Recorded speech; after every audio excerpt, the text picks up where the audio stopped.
This week's parsha is Parshat Tavo, and this Torah is based on a shiur I heard from Rav Bernstein. It's posted online. It's 2018. It's his 2018 shiur. I'll post it below. So the way Parshat Tavo begins is with a mitzvah of Bikurim, in which we find the declaration of Bikurim, right? Arameo ve'Ravi. But there's another declaration, and we see in the second Aliyah. It's chapter 26, verse 12. So the first pasuk says like this. Ki techalel la'aser et kol ma'asar tfuatcha b'shana shlishit shnat ha'ma'aser v'natata la'levi la'ger la'yatom v'la'almana v'achlu v'sharecha v'saveru. Right? When you will finish tithing every tithe of your produce in the third year, the year of the tithe, you shall give it to the Levite, to the proselyte, to the orphan, and to the widow, and they shall eat in your cities and be satisfied. Now, before we can understand what the declaration of the tithes is, we need to understand how does tithing work. So just as during the week, right, it's a 7-day week. For the first 6 days, we're allowed to do malacha, and on the 7th day we rest. So too there's a cycle within Shemitah. For 6 years you can work the land and you give tithes. We'll get there in a second. And then on the 7th year we let the land rest and there are no tithes. Within those 6 years, it's not only there's a 6-year cycle, there are actually 2 mini cycles that happen within those 6 years. So each one, of course, is 3 years. And in the first and second year, we give a specific type of tithe, and then in the third year, we give a different one. Now, just to reiterate, let's say you have 100% produce, right? That makes sense. So you give 2% truma, right? That is a gift to the Kohen, and that's that. Now, all we have left is 98%. And then after that, every year, you give 10%, which is 9.8% of your total produce. You give 10% of the rest to the Levi. Fine. Now, in years 1 and 2, there's an additional Maaser. It's called the Maaser Sheni. The one for Levi is called Maaser Rishon. Maaser Sheni is in years 1 and 2 of the 3-year cycle. And that is something that you take out of, again, the remaining 10% of what remains, and we bring that produce into Jerusalem to eat that. Fine. In the third year, we give a Maaser Ani. There's no Maaser Sheni. Instead of Maaser Sheni, we give Maaser Ani. It's the Maaser that goes to the poor. Fine. Now that's years 1 and 2 is Maaser Sheni. The third year is Maaser Ani. So too for years 4 and 5, right, which is years 1 and 2 for the second cycle. We again give Maaser Sheni, and then the third year, which is the 6th year, is Maaser Ani. So those are the tithes that we are declaring. Now what happens with this declaration is we're declaring that we have in fact given all the Maasers that we were supposed to give, right? When you will finish tithing every tithe of your produce in the third year, the year of the tithe, you shall give to the Levite, to the proselyte, to the orphan, and to the widow. They shall eat in your cities and be satisfied. That is what we're declaring. Fine. Now, what's interesting about this, and this arouses the questions of the Rishonim, is that is very unusual. That is to say, we have a mitzvah to give tithes. It's very strange that we have a follow-up mitzvah to declare that we have in fact performed that mitzvah. We don't really see that anywhere else. So we want to understand, what is the tam of this mitzvah? What is the reasoning behind this mitzvah? What do we have to say about it?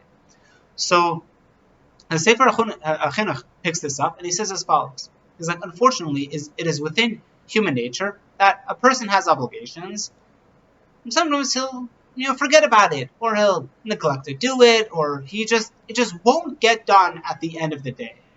So as a result comes the Torah, and commands him to declare that he has done it. Now, why do we say that? Because it's one thing for a person to forget, to neglect, to ignore a mitzvah. That's one thing.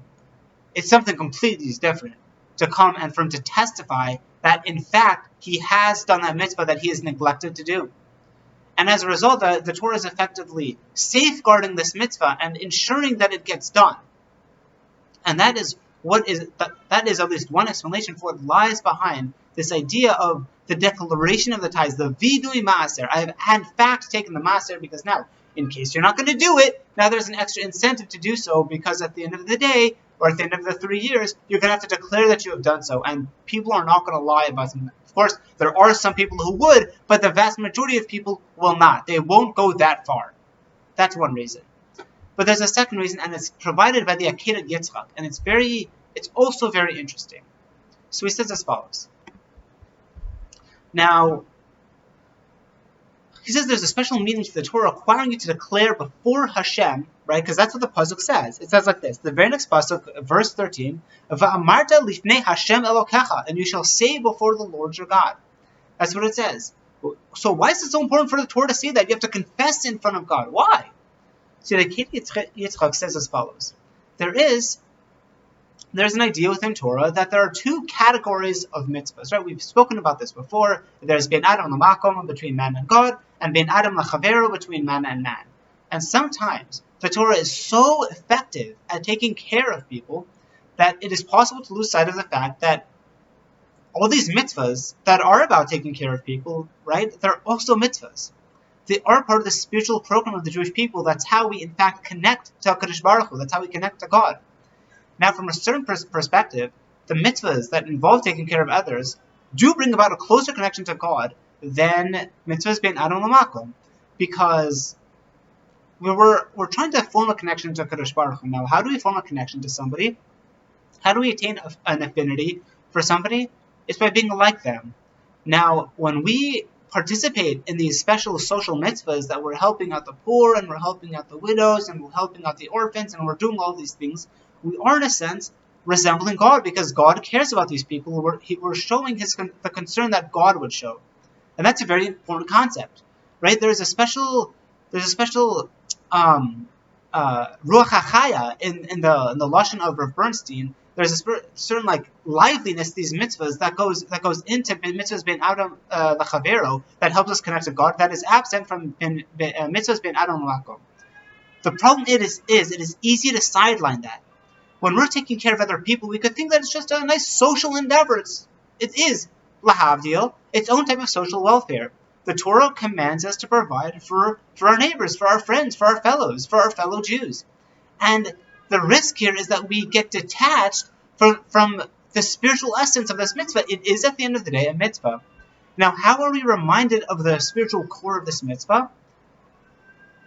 By confessing to God. When we report back to Kadosh Baruch Hu, I've given all the maasers that you've told me to give.